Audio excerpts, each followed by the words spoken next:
adventures in research.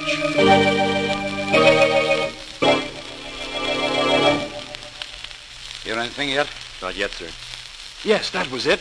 That was the explosion. 1,000 miles away.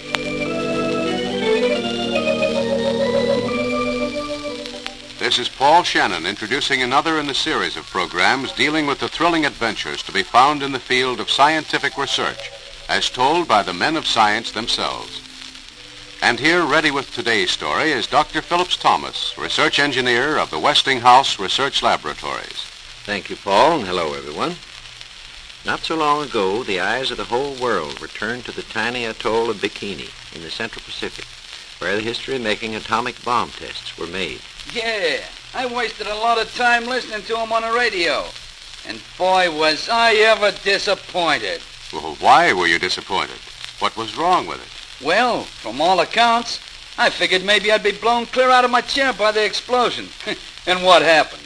Nothing but a lot of static. Phooey. Well, these tests, my friend, were made in the interests of science, not for your entertainment. Well said, Paul. And certainly science has learned a great deal from these tests and will continue to learn for years to come. Particularly interesting to those working on the relatively new science so far were the underwater atomic bomb tests. Pardon me, Dr. Thomas, but what was that name again? SOFAR. S-O-F-A-R. SOFAR. Never heard of it, Dr. Thomas. Well, then suppose we drop in on the Neals. Their son, Tom, Lieutenant Thomas Neal of the Navy, is home on 15 days' leave.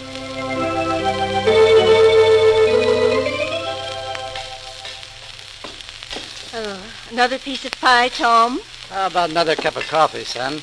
Oh, thanks.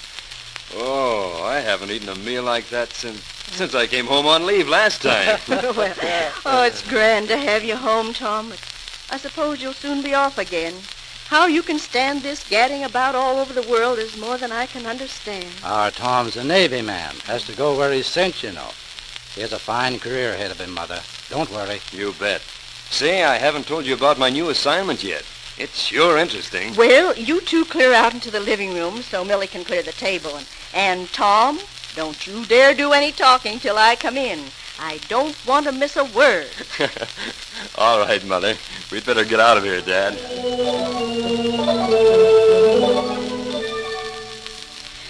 There. Now, Tom, what's this new assignment you were talking about? Yes, let's hear about it. Well, since it's no longer a war secret, you'll be hearing quite a bit about SOFAR. That's a new underwater sound system for locating planes and ship survivors at sea. SOFAR. That's an odd name. What's it mean? Doesn't mean anything, the word. They're just Navy initials to designate the system sound fixing and ranging. Oh, so they're making use of your ability as an electrical engineer. Well, that's good. That's what comes of having a father who's an engineer and a mother who's been listening to engineering talk all her life. You can't fool them. Go on, son. Your mother just makes a wild guess now and then, and hits it right now and then, too. Well, anyway, that's what my new assignment is, with SOFAR. I was lucky enough to be in on the experimental tests. That was during the war when SOFAR was tested as a system for detecting submarines back in 41. Oh, so that's what you were doing when you refused to answer any questions. Never saw anyone so close-mouthed. Yes, naturally I couldn't tell you at the time. Well, just what is this SOFAR, Tom? What's it do? To answer that question, Dad, I'll have to go back to 1941, when a scientist, Dr. Maurice Ewing, who was then Director of Research in Physics at the Woods Hole Oceanographic Institute, talked with Navy officials of the Bureau of Ships about a new theory of what he called horizontal sound transmission. I've been checking and rechecking this theory of underwater sound transmission for over 4 years, gentlemen. It's been tested on the Institute's research ship, and it works. What conclusions did you reach on those tests, Dr. Ewing? Briefly, my conclusions were that sound underwater can be heard from horizontal distances up to thousands of miles, provided that disturbing reflections could be cut out, and if delicate, precise amplifiers were used to intensify that sound. The speed of sound beneath the ocean has already been checked at various depths, and the minimum speed or velocity has been found at about 4,000 feet. The slowest rate of speed was 4,000 feet below the surface. Yes. With higher velocities both above and below that depth, the ray paths followed by sound underwater are refracted, literally bent toward depths of lesser speed or velocity. And your point is, Dr. Ewing? Well, my point is that if a bomb is set off at a depth of 4,000 feet, a large part of the sound of its explosion will be refracted, or bent upward and downward, crossing and recrossing this area, but never reaching either the surface or the bottom of the ocean. And how do you propose to hear this sound, Dr. Ewing? By means of a hydrophone lowered to the 4,000-foot depth. Well, gentlemen, I'd like to hear some opinions from you. Dr. Ewing's theory sounds feasible enough, but it's still only a theory. There are a few details I'd like to have cleared up, and then I suggest that a test be arranged to try it out. Well, that's fair enough. The test is all I ask.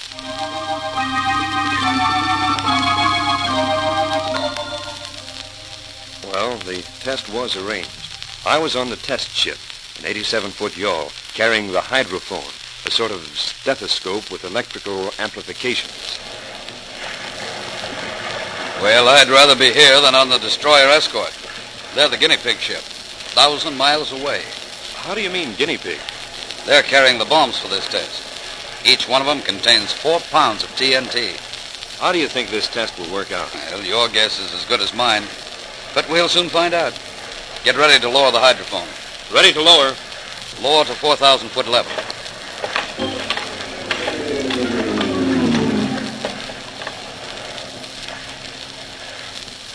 Anything come through yet? Not as yet. Seems we should hear... That's it. I heard the explosion. I'd never have believed it that a sound could travel underwater from 1,000 miles away.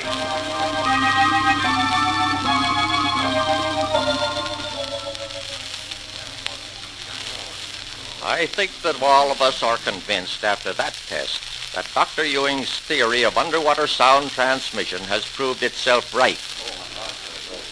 However, I am of the opinion that more extensive tests are necessary to prove this theory beyond the shadow of a doubt. I suggest that arrangements be made to set up an experimental shore station to determine whether or not signals can be detected from various distances at sea.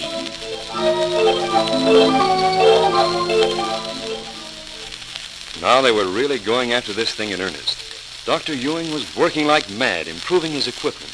And the experimental station was set up in the Bahamas, on Eleuthera Island. Were you in this second test, too? Yes, I was right at the experimental station with Dr. Ewing in the big brass hats when it happened. Well, Dr. Ewing, this should tell the story. Worried? Not a bit. I've tested this theory too many times myself to have any doubts about the outcome. Good. Well, the stage is all set. A destroyer loaded with the bombs you developed for this test is lying off Dakar on the West African coast, ready to drop them. Better concentrate, gentlemen. It's just about time. We're ready. Stand by. There's the signal. There's the first bomb. Sounds almost like a kettle drum building up to a grand finale. The bombs are being dropped in series. That accounts for the kettle drum effect.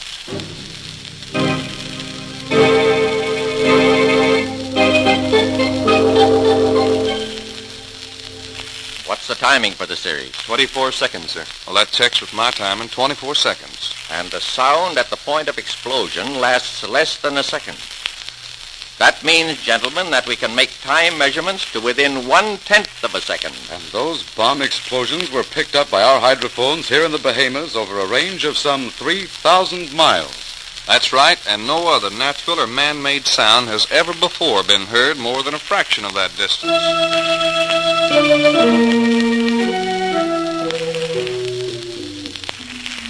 Well, Dr. Ewing, the evidence of these tests is most conclusive. Frankly, in the beginning, we were of the opinion that your theory of underwater sound transmission was nothing more than a clever laboratory trick. Well, I don't blame you for thinking it. But we've demonstrated that as a result of your speaking tube effect, sound travels amazingly far in the depth zone between 2,000 and 6,000 feet underwater. And what impresses me is its simplicity. Your theory doesn't involve the use of such things as electronics, supersonics, or smashed atoms. Precisely. The system has official approval and will be designated as SOFAR, sound fixing and ranging.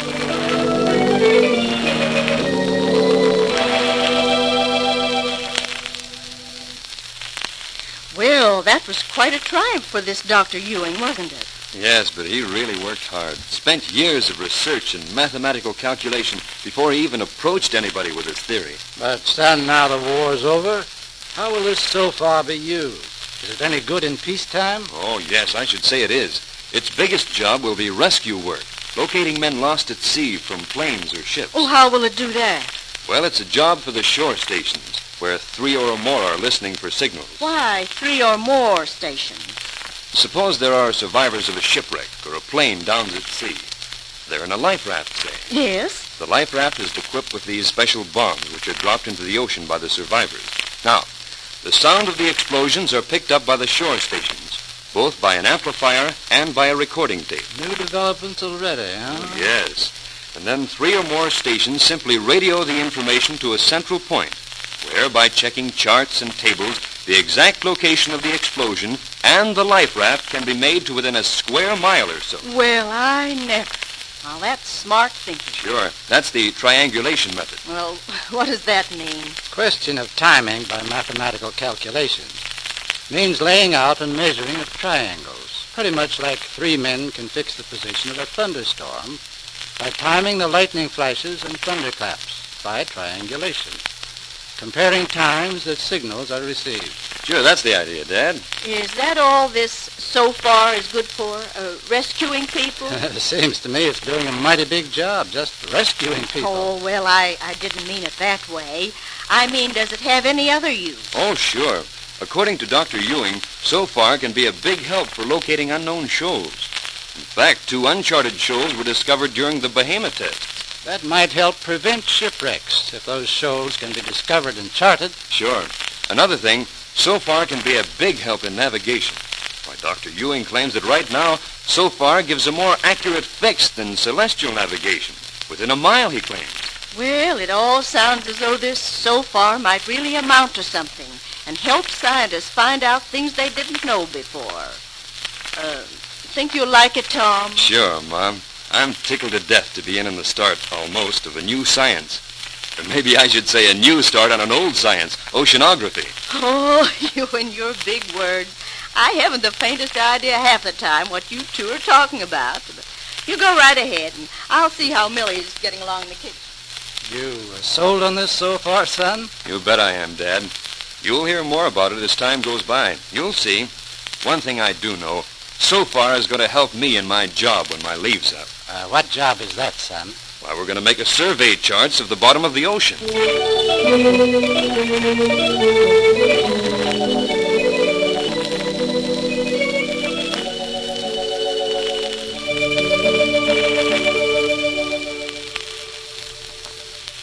And there you have the story of SOFAR, the new underwater sound system that has revolutionized underwater sound transmission, an ocean-going adventure in research. And telling the story was Dr. Phillips Thomas, research engineer of the Westinghouse Research Laboratories.